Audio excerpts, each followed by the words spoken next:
Hello बच्चों, नमस्कार। Motion मंच पर फिर आपका एक बार स्वागत है बेटे। मैं अजीम खान। बेटे आज अपन का टॉपिक होगा पराजिनी पादप व पराजिनी जंतु।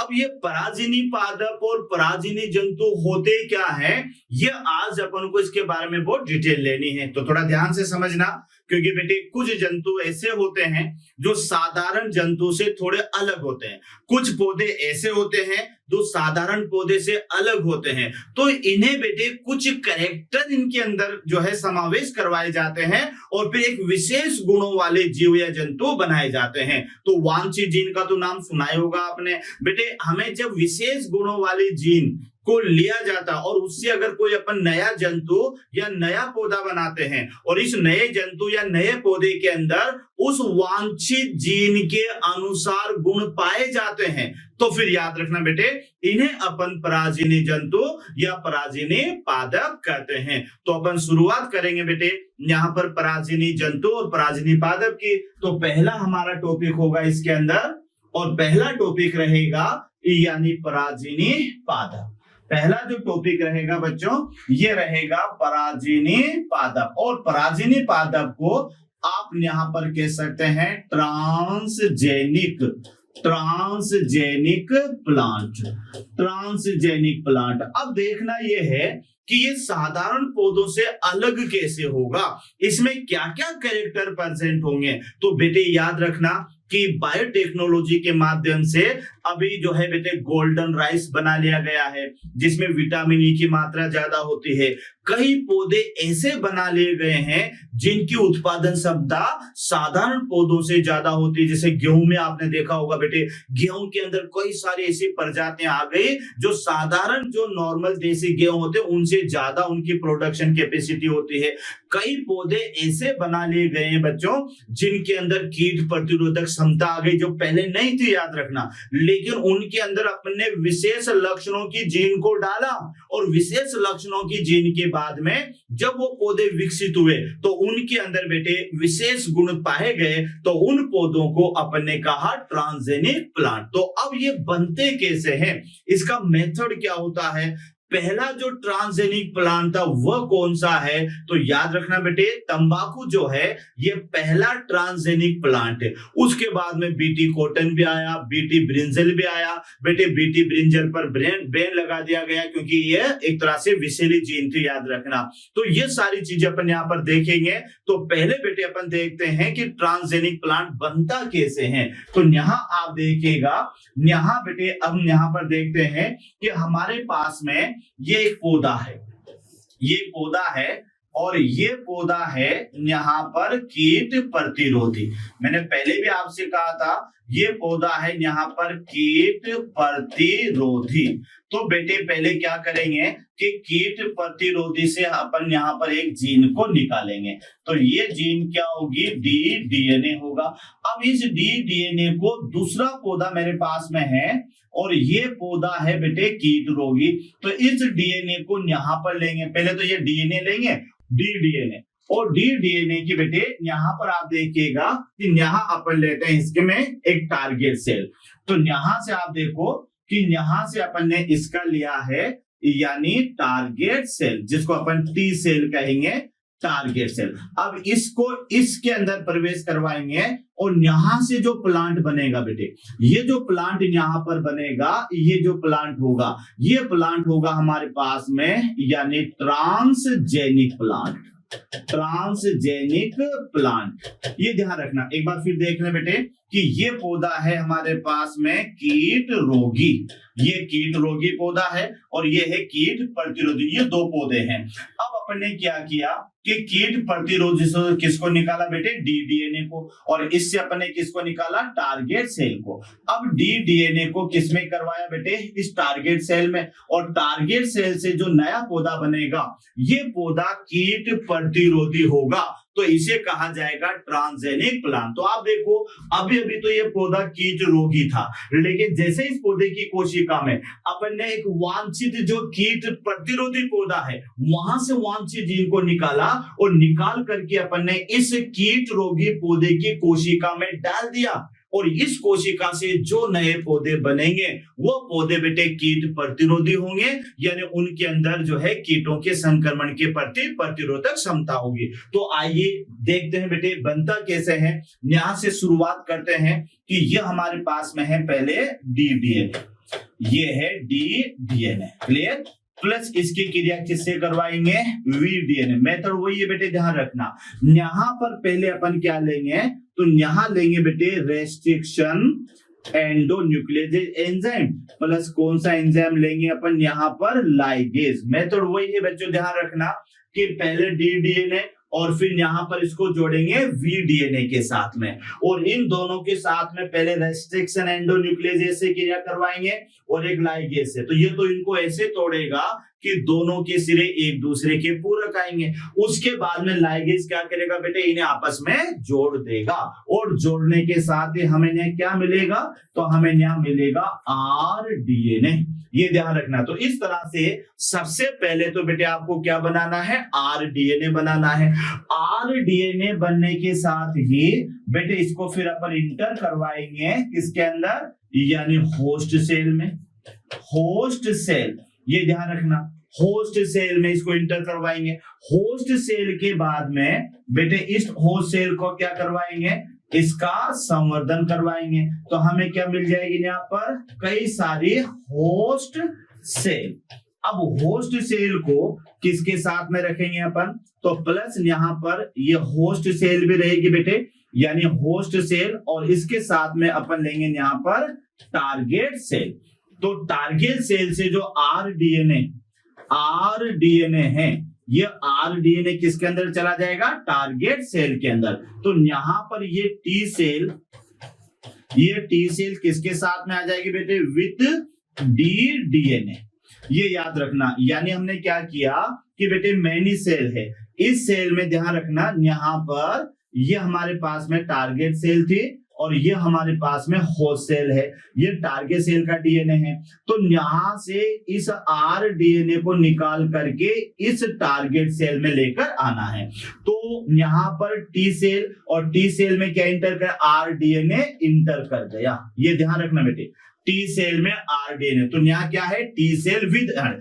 अब इसका क्या करवाएंगे, इसका करवाएंगे संवर्धन। तो संवर्धन करवाने के साथ ही बेटे यहाँ पर हमें क्या मिलेगा, यहाँ पर मिलेगा केलस। तो ये याद रखना, इसका संवर्धन करवाया और संवर्धन से हमें क्या मिला, केलस। तो यहाँ तक एक बार और देख लें कि बेटे अपन ने क्या किया, कीट प्रतिरोधी पौधे की जीन ली, उस जीन का नाम है डी डीएनए, क्लियर। उस डी डीएनए को वी डीएनए के साथ में जोड़ा, और जोड़ने के साथ ही यहां पर बेटे हमें एक वर्ताकार डीएनए मिला जिसका नाम है आर डीएनए, यानी रिकॉम्बिनेट डीएनए। ये रिकॉम्बिनेट डीएनए को इंटर करवाया किसके अंदर, होस्ट सेल के अंदर, और होस्ट सेल के अंदर चला गया। उसके बाद में होस्ट सेल का संवर्धन करवाया, कई सारी होस्ट सेल का निर्माण किया। फिर कई सारे होस्ट सेल में से एक होस्ट सेल, उसको किसके साथ में जोड़ेंगे, टारगेट सेल के साथ में, लक्ष्य कोशिका के साथ में। तो बेटे हम क्या देखते हैं कि ये आर डीएनए किसके अंदर चला जाएगा, टारगेट सेल के अंदर चला जाएगा। अब यहाँ पर ये जो टारगेट सेल है विद डी डीएनए वाली है, अब इसका संवर्धन करवाया, तो संवर्धन से क्या मिला हमें, केलस। अब आगे देखते हैं बेटे कि ये जो केलस है जो यहाँ पर हमें मिला है, यानी केलस। केलस क्या होता है, अविभेदित कोशिकाओं का समूह होता है। अविभेदित कोशिकाओं का समूह, कोशिकाओं का समूह। और केलस से आगे चलकर बेटे यहां पर बनेगा एम्ब्रियोइड, यानी जिसको आप कहोगे भ्रूणाभ। ये एम्ब्रियोइड बनेगा, यानी छोटी भ्रूण समान संरचना, भ्रूण समान रचना।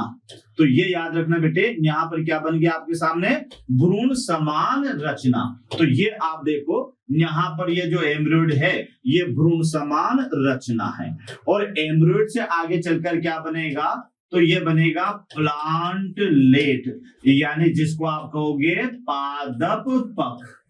पादप पक्ष। तो ये ध्यान रखना, ये स्टेप याद रखना बेटे कि पहले आरडीएनए को होस्ट सेल में प्रवेश करवाया, फिर होस्ट सेल को टारगेट सेल के साथ रखा, तो होस्ट सेल से आरडीएनए निकलकर टारगेट सेल में आया, टारगेट सेल का जो डी-डीएनए है वो टारगेट सेल के केंद्रक से जुड़ा, और अब उस टारगेट सेल का अपन ने संवर्धन करवाया। तो संवर्धन माध्यम पर कोशिकाओं का समूह बना जिसे अपन ने केलस कहा, और केलस बाद में बेटे छोटी भ्रूण जैसी रचना में बदल जाता है जिसे एम्ब्रियोइड कहते हैं, और एम्ब्रियोइड जो है ये छोटे पादप जैसी रचना में बदल जाता है जिसे पादपक कहेंगे। यहां से बेटे इसका स्थानांतरण कर दिया जाता है, स्थानांतरण, तो इसका स्थानांतरण मिट्टी में कर दिया जाता है, स्थानांतरण मिट्टी में, ये भी याद रखना, मिट्टी में, और मिट्टी में वहां पर करने के बाद में ये हमें पौधा मिलता है जिसको कहेंगे ट्रांसजेनिक प्लांट। ये जो पौधा यहाँ पर मिला है तो ये पौधा है बेटे ट्रांसजेनिक, यानी इसमें किसकी क्षमता होगी, कीट प्रतिरोधी, कीट प्रतिरोधक क्षमता। तो ये पौधा जो हमें मिला है ये कीट प्रतिरोधक क्षमता वाला है। तो ये मेथड है किसका बनाने का, पराजिनी पादप बनाने का। तो बच्चों समझ में आ गया होगा कैसे बनाएंगे कि पहले हमें वांछित जीन वाले पौधे को चुनना पड़ेगा और जिसके अंदर हमें डालना है उस लक्ष्य कोशिका भी देखना पड़ेगा। तो बेटे पहले अपन ने क्या किया कि कीट प्रतिरोधी पौधे से जीन को निकाला, उस जीन को अपन ने कह दिया वांछित जीन। अब वांछित जीन को यहाँ सीधे प्रवेश नहीं करवाया, पहले अपन ने उसको वीडीएनए के साथ में जोड़ा और फिर बना लिया आरडीएनए। फिर इस आरडीएनए को अपने पोषक कोशिका में प्रवेश करवाया और कई सारी पोषक कोशिकाएं बना ली। इस पोषक कोशिका को अब उस लक्ष्य कोशिका के साथ में रखेंगे जिसमें अपन को डीडीएनए को पहुंचाना है। तो वो लक्ष्य कोशिका कहां से लेंगे, वो लेंगे कीट रोगी पौधे से। तो कीट रोगी पौधे की लक्ष्य कोशिका को होस्ट सेल के साथ में रखेंगे। तो होस्ट सेल से आरडीएनए निकलकर किसमें आ गया बच्चों, टारगेट सेल में आ गया, और टारगेट सेल में आकर उसका जो डी-डीएनए है, आरडीएनए का पार्ट डी-डीएनए, वो बेटे टारगेट सेल के डीएनए से जुड़ जाता है। और अब ये टारगेट सेल कल्चर मीडिया पर विभाजित होती है और कोशिकाओं का समूह बनता है। तो उस समूह को आपने कह दिया केलस। अब ये जो केलस है यही आगे चलकर भ्रूण जैसी रचना में बदलेगा, तो उसे अपन ने भ्रूणाम कह दिया, और भ्रूणाम बेटे फिर छोटी पादप जैसी रचना में बदल जाएगा जिसे प्लांट लेट कहेंगे। अब प्लांट लेट की बेटे हार्डरिंग की जाएगी, इसे ग्रीन हाउस के अंदर वातावरण के रहने योग्य बनाया जाएगा। उसके बाद में इसको मिट्टी में स्थानांतरित कर दिया जाएगा, और मिट्टी में स्थानांतरित करने के बाद में ये जो पौधा बनेगा ये पौधा होगा हमारे पास में ट्रांसजेनिक या पराजिनी पादप। तो आइए इसको किस तरह से आप डिफाइन करेंगे बेटे। तो इसका पहला पॉइंट होगा कि आनुवांशिकी अभियांत्रिकी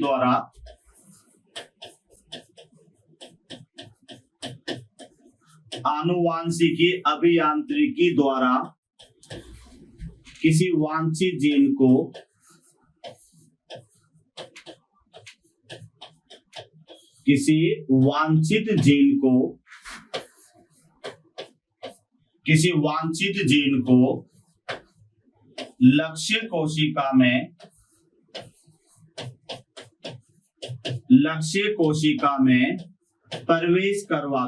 लक्ष्य कोशिका में प्रवेश करवाकर उच्च गुणों वाले पौधे बनाए जाते हैं। ये याद रखना बेटे, उच्च गुणों वाले पादप बनाए जाते हैं, उच्च गुणों वाले पादप बनाए जाते हैं, उच्च गुणों वाले पादप बनाए जाते हैं, जिन्हें आप कह सकते हैं यानी ट्रांसजेनिक पादप, जिन्हें पराजिनी पादप यानी ट्रांसजेनिक प्लांट कहते हैं। तो ये इस तरह से तो आपको इसकी परिभाषा याद होना चाहिए कि पराजिनी पादप क्या होते हैं। तो बेटे वांछित जीन को यानी तकनीकी कौन सी रहेगी, वह आनुवांशिकी अभियांत्रिकी। तो आनुवांशिकी अभियांत्रिकी के द्वारा आनुवांशिकी अभियांत्रिकी के द्वारा बेटे यहाँ पर वांछित जीन को, ये याद रखना, जो डिजायर जीन है वांछित जीन है, तो वांछित जीन को लक्ष्य कोशिका में प्रवेश करवा करके एक उच्च गुणों वाले पादप बनाए जाते हैं। तो इन पादपों को अपन क्या कहते हैं, तो इन्हें कहते हैं पराजिनी पादप। अब बेटे पहला पराजिनी पौधा कौन सा था, यह आपको याद रखना है, प्रथम, यानी प्रथम पराजिनी पादप, प्रथम पराजिनी पादप, और यह पादप था तंबाकू। ये याद रखना, इस पादप का नेम है तंबाकू। तो याद रखना प्रथम पराजिनी पादप जो बनाया जाता है या बनाया गया बेटे, तो वह पौधा था तंबाकू। तो ये भी याद रखना। अब आपको ये याद रखना है कि पराजिनी पादपों के कैरेक्टर क्या क्या होते हैं, इनके गुण क्या क्या होते हैं, तो ये यहाँ पर अपन को देखना है। तो प्रथम पराजिनी पादप क्या है बेटे, तंबाकू। कहेंगे किसे पराजिनी पादप को, कि आनुवांशिकी अभियांत्रिकी के द्वारा किसी वांछित जीन को या टारगेट जीन को बेटे, वांछित या डिजायर जीन को किसी लक्ष्य कोशिका में प्रवेश करवा करके उच्च गुणों वाले पौधे बनाए जाते हैं। तो ये जो उच्च गुणों या हाई क्वालिटी वाले जो पौधे होते हैं उन्हें कहते हैं पराजिनी पादप। और पराजिनी पादप के रूप में पहला पौधा जो बनाया गया, ये पौधा था यहाँ पर तंबाकू। अब इनके गुण देखते हैं बेटे, यानी पराजिनी पादपों के गुण, क्या क्या कैरेक्टर इनके अंदर होते हैं, ये आपको याद रखना है। पराजिनी पादपों के गुण, पराजिनी पादपों के गुण, यानी क्या क्या कैरेक्टर यहाँ पर इसमें होते हैं, तो ये गुण आपको याद रखना है। तो पहला गुण इसमें याद रखना बेटे, उत्पादन क्षमता, उत्पादन क्षमता अधिक, उत्पादन क्षमता अधिक। तो याद रखना, जो साधारण पौधे होते हैं उनकी तुलना में जो पराजिनी पादप होते हैं बेटे, उनके अंदर प्रोडक्शन कैपेसिटी ज्यादा होती है या उत्पादन क्षमता ज्यादा होती है। दूसरा गुण यहां पर याद रखना बेटे, तो यह नाइट्रोजन फिक्सेशन, यानी नाइट्रोजन स्थिरीकरण क्षमता, नाइट्रोजन स्थिरीकरण क्षमता अधिक। और इस काम के लिए अपन काम में लेते हैं NIF जीन, यानी निफ जीन। तो याद रखना, पराजिनी पौधे ऐसे होते हैं जिनमें नाइट्रोजन स्थिरीकरण क्षमता भी ज्यादा होती है, क्योंकि ये जो नाइट्रोजन स्थिरीकरण क्षमता है ये पौधों के अंदर बेटे नाइट्रेट के रूप में जो है एक तरह से पोषक पदार्थ उपलब्ध कराती है। तो नाइट्रोजन स्थिरीकरण क्षमता ज्यादा होती है। तीसरे नंबर अगर आप लें तो बेटे इनके अंदर कीट प्रतिरोधक क्षमता, कीट प्रतिरोधक क्षमता, कीट प्रतिरोधक क्षमता भी क्या होती है, ज्यादा होती है। क्योंकि अभी अपन ने इसी के आधार पर प्रयोग किया था बेटे कि जो बायोटेक्नोलॉजी के माध्यम से पौधे बनाए जाएंगे उनमें कीटों का संक्रमण ज्यादा नहीं होगा, यानी ये जो पौधे होंगे ये पौधे कीट प्रतिरोधी होंगे, यानी इंसेक्ट रेजिस्टेंस प्लांट होंगे बेटे। एक तो ये तीसरा गुण इसके अंदर आप रखना, तो बेटे ये जीवाणु प्रतिरोधक क्षमता भी ये रखेंगे, जीवाणु कोमा कवक प्रतिरोधक क्षमता उपस्थित, प्रतिरोधक क्षमता उपस्थित। तो ये याद रखना कि इनके अंदर बेटे जीवाणु या कवक प्रतिरोधक क्षमता भी यहाँ पर पाई जाती है। तो क्या क्या है, उत्पादन क्षमता ज्यादा है, नाइट्रोजन स्थिरीकरण की क्षमता यहाँ पर होगी बेटे, कीट प्रतिरोधक क्षमता होगी, जीवाणु और कवक प्रतिरोधक क्षमता होगी। यहाँ पर बेटे इन पौधों में एक होता है बीटी टॉक्सिन, बीटी टॉक्सिन से पादप को कीट प्रतिरोधी बनाया जाता है, पादप को कीट प्रतिरोधी बनाया जाता है, प्रतिरोधी बनाया जाता है। अब यहाँ पर ये बीटी क्या है, तो बेटे ये जो बीटी है ये जीवाणु से प्राप्त होता है जिसको कहते हैं बेसिलस, बेसिलस थ्यूरोजेनेंसिस, बेसिलस थ्यूरोजेनेंसिस बैक्टीरिया। याद रखना ये क्या है, ये बेटे बैक्टीरिया है। और ये बैक्टीरिया एक प्रोटीन का स्त्रावन करता है, ध्यान रखना, ये बैक्टीरिया एक प्रोटीन का स्त्रावन करता है। उस प्रोटीन का नाम है क्राई प्रोटीन। क्राई प्रोटीन यानी क्राई प्रोटीन का माने होता है बेटे क्रिस्टल प्रोटीन। और ये प्रोटीन क्या है, ये जो प्रोटीन होती है बेटे, ये प्रोटीन कीटों के लार्वा को नष्ट करती है। कीटों के लार्वा को नष्ट करती है, कीटों के लार्वा को नष्ट करती है। तो एक बार और देख लें कि बीटी टॉक्सिन से पादपों को भी कीट प्रतिरोधी बनाया जाता है। बेटे बीटी एक बैक्टीरिया है, बैसिलस थ्यूरोजेनेंसिस, और ये बैक्टीरिया एक विशेष प्रोटीन का स्त्रावन करता है जिसे क्राई प्रोटीन कहा जाता है, क्रिस्टल प्रोटीन कहा जाता है। और ये जो क्राई प्रोटीन है ये कीटों के लार्वा को नष्ट करती है। तो एक तो ये भी इसका यूज होगा। अगला यूज अपन देखें बच्चों, तो अगला यूज जब यहाँ पर अपन देखेंगे तो अगला यूज इसका यहाँ पर होगा, अगला यहाँ पर इसको इसी में देखते हैं यहाँ पर। तो बेटे अगला जो इसका यूज होगा यानी नंबर 6 में बता देता हूं, यानी इस विधि के माध्यम से जो टमाटर हैं, टमाटर को लंबे समय तक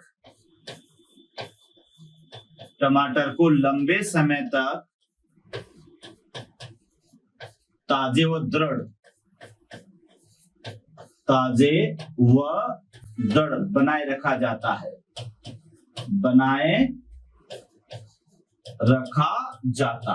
तो ये कई सारे उपयोग होते हैं बेटे। यहाँ पर एक बार और देख लें कि यहाँ पर उत्पादन क्षमता ज्यादा, नाइट्रोजन स्थिरीकरण क्षमता ज्यादा, कीट प्रतिरोधक क्षमता ज्यादा, जीवाणु कवक प्रतिरोधक क्षमता, बीटी टॉक्सिन से पादपों को कीट प्रतिरोधी बनाना, और टमाटरों को लंबे समय तक जो है ताजे और दृढ़ बनाए रखना। इसके एग्जाम्पल में आप ध्यान रखना बेटे, तो एग्जाम्पल में एक तो तंबाकू तो है से याद रखेगा, यानी तंबाकू के अलावा ध्यान रखना बेटे कि इसमें आलू भी है, आलू है, बैंगन है, ये याद रखना बेटे, बैंगन है, टमाटर है ना। उसके अलावा बेटे गेहूं भी याद रखना, गेहूं है, चावल है ना, चावल है। उसके अलावा बेटे मक्का है, मक्का ये भी बना लिया गया है, सोयाबीन,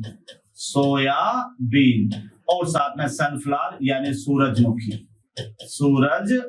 तो ये ध्यान रखना, इतने सारे पौधे इस टेक्नोलॉजी के माध्यम से बना लिए गए हैं। आलू, बैंगन और टमाटर, गेहूं, चावल, मक्का, सोयाबीन और सूरजमुखी। तो बेटे ये तो थे हमारे पास में कौन से पौधे, यानी पराजिनी पादप, जिसे आप देख सकते हैं कि पराजिनी पौधों में ये गुण होना चाहिए बच्चों। और साथ में जो है ये इस प्रकार के पौधे जो है पराजिनी के रूप में बना लिए गए हैं। अब ये तो है बात पराजिनी पादपों की।